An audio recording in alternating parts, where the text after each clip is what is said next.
Assalamualaikum warahmatullahi wabarakatuh. Alhamdulillahirabbil alamin wassalatu wassalamu ala Rasulillah wa ala alihi washabihi wa mawalah, amma ba'd. Jamaah yang dirahmati Allah, Allah berfirman dalam Quran surat Ar-Rahman ayat 77, Fabi ayyi ala'i rabbikuma tukadziban, yang artinya nikmat Tuhanmu yang manakah yang kamu dustakan. Dalam Quran tersebut, ayat tersebut dibacakan berulang-ulang hingga 31 kali. Di situ dimaksud untuk mengingatkan kita sebagai hambanya untuk selalu bersyukur atas nikmat yang diberikan Allah kepada kita.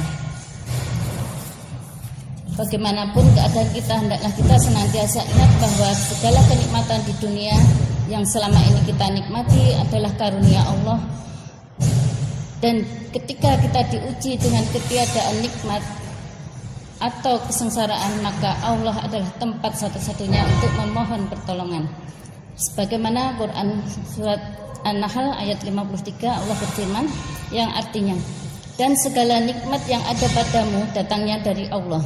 Kemudian apabila kamu ditimpa kesengsaraan, maka kepadanya lah kamu meminta pertolongan. Dalam Quran surat An-Nahl ayat 18, Allah berfirman yang artinya, dan jika kamu menghitung nikmat Allah, niscaya kamu tidak akan mampu menghitungnya. Sungguh Allah benar-benar Maha Pengampun lagi Maha Penyayang.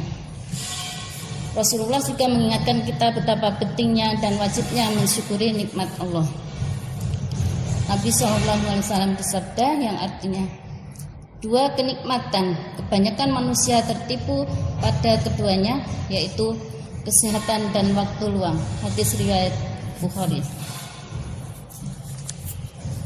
Semoga Allah Subhanahu wa taala mengkaruniakan hidayahnya kepada kita sehingga kita tetap istiqomah, senantiasa bersyukur dan dengan sebaik-baiknya memanfaatkan kesehatan dan waktu luang yang telah diberikan kepada kita untuk meraih ridhonya. Amin ya rabbal alamin. Jamaah yang dirahmati Allah, pandemi COVID-19 yang bersifat global dan berdampak pada efek seluruh aspek kehidupan, bermula hanya berdampak pada efek kesehatan, kemudian meluas pada aspek ekonomi, pendidikan, agama, dan pemerintahan juga pangan. Jalan dengan saat ini kewajiban kita menjalankan ibadah di bulan Ramadan. Tentu tugas kita adalah bagaimana menemukan hikmah dari bencana yang kita alami sekarang ini. Melihat karakteristik COVID-19 dan multiplier efek yang ditimbulkan, prasangka baik kita kepada Allah, tidak saja kita sedang diuji kesabaran kita, tetapi juga sedang meminta kita untuk menginstal ulang tata kehidupan yang baru.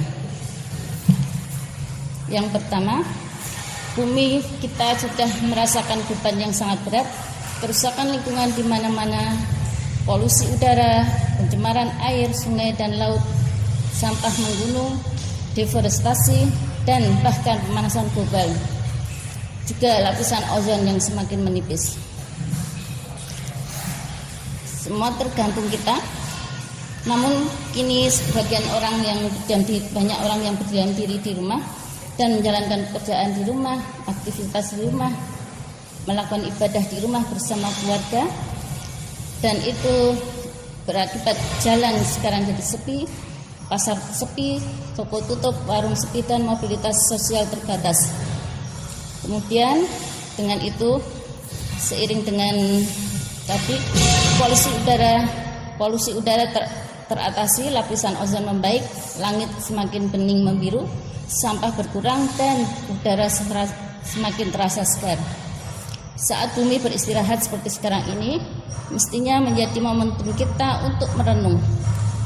Apakah ketika pandemi COVID-19 berakhir nanti, lalu alam yang sudah tenang seperti ini akan tetap tenang dan membuat hidup kita nyaman dan sehat? Semua tergantung kita. Tapi sebenarnya pandemi COVID-19 adalah pesan bahwa kita harus berubah dan memulai hidup dengan cara yang baru. Pandemi COVID-19 memberi pesan bahwa bumi harus istirahat agar kondisi lingkungan pulih. adalah tugas kita untuk saat ini merancang bagaimana pemulihan lingkungan terus terjaga meski pandemi COVID-19 setelah berakhir. Yang kedua, install ulang tata hidup sehat. Hidup sehat ini menjadi obsesi semua orang. Pandemi COVID-19 telah memaksa kita semua untuk mengubah cara hidup. Sebelum ada musibah ini, hand sanitizer hanya digunakan di rumah sakit, hanya untuk digunakan saat keluar masuk ruang rawat inap. Cuci tangan dengan sabun sebelumnya hanya kita lakukan saat sebelum dan sesudah makan. Namun kini setiap saat orang mencuci tangan, setiap saat orang membawa hand sanitizer untuk menjaga kebersihan diri sendiri. Kemudian masker yang dulu hanya digunakan untuk tenaga medis sekarang juga diwajibkan untuk digunakan kita semua. Kemudian orang berlomba-lomba untuk mengkonsumsi makanan yang bergizi, meningkatkan daya tahan tubuh kita, karena kita tahu mengingat daya tahan tubuh kita adalah obat penangkal efektif COVID-19. Orang pun tanpa disuruh memulai rajin berolahraga dan berjemur. Dengan demikian, COVID-19 telah memaksa kita menginstal ulang cara hidup kita dengan cara hidup sehat yang lebih baik. Yang ketiga, install ulang tata kehidupan sosial ekonomi. Solidaritas sosial makin berubah. Dulu individualisme orang perkotaan begitu menonjol. Kini empati mereka semakin meningkat, kesadaran semakin meningkat. Gerakan solidaritas untuk membantu korban ekonomi COVID-19 semakin marak di mana-mana. Aneka program donasi melalui media sosial berkembang secara simultan, pembagian sembako dan lain-lain sebagainya. Yang keempat, install ulang tata kehidupan para pembelajar. Kita berlomba-lomba dalam inovasi. Ternyata musibah ini mendorong para pembelajar untuk mengerahkan ilmunya untuk memberikan solusi. Banyak inovasi bermunculan, baik inovasi peralatan medis, inovasi pelayanan medis maupun inovasi obat-obatan. Musibah ini memberi pelajaran pentingnya mencari ilmu yang bermanfaat di saat-saat seperti ini. Inilah taruhannya pada kapasitas keilmuan kita. Ilmu bukan untuk unjuk kebanggaan, tetapi untuk solusi. Yang kelima, install ulang kehidupan spiritual. Semula Allah dianggap terlalu jauh dari urusan duniawi, namun kini orang berusaha agar Allah hadir sedekat-dekatnya dengan kita. Kebetulan pandemi COVID-19 terjadi pada bulan Ramadan, semakin membuat proses install ulang spiritual kita semakin sempurna. Salah satu proses refleksi spiritual penting adalah bahwa kita ternyata bukan siapa-siapa. Menghadapi virus sekecil ini saja tidak berdaya. Disinilah kesadaran spiritual mulai tumbuh. Semua tidak mungkin terjadi tanpa kehendak Allah. Kapan pandemi berakhir pun mesti dengan campur tangan Allah. Namun intervensi Allah untuk memulihkan keadaan juga melalui proses-proses yang objektif. Allah meminta kita tidak sombong dengan ilmu yang kita miliki, sehingga kita dengan rendah hati belajar untuk menemukan cara pengobatan dan pencegahan COVID-19. Allah meminta kita untuk saling tolong-menolong. Allah telah meminta kita untuk menjaga alam. Dan Allah telah meminta kita untuk mensyukuri nikmat yang telah Dia berikan.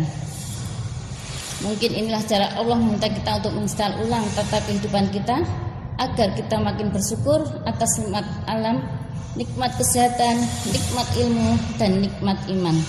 Kita telah dikaruniai akal dan hati. Mari kita gunakan untuk menginstal ulang tata kehidupan sebagai wujud syukur kita. Dengan tatap didasari keyakinan bahwa kita bukan siapa-siapa di hadapannya.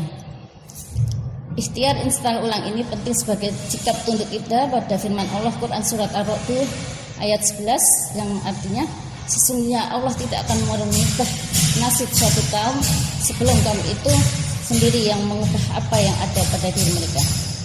Demikian yang bisa saya sampaikan, kurang lebihnya mohon maaf. Billahi taufiq wal hidayah. Wassalamualaikum warahmatullahi wabarakatuh.